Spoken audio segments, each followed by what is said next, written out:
favorite part is telling the story. And it's the story of my great-grandparents. So when I first read the script, I was just shocked with how impressive the script and the songs. Even though it was such a hard time, and the result was this amazing show.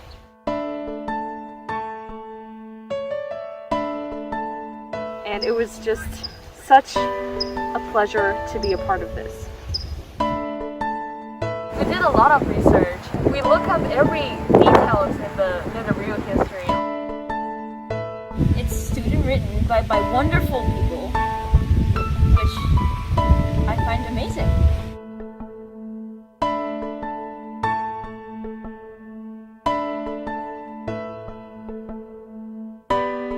I'm looking for my relatives and I was told that you might help me.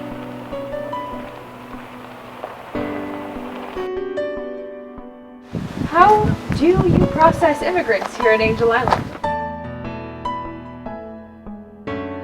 Just overall in general, it's very wholesome, it has a good plot and story.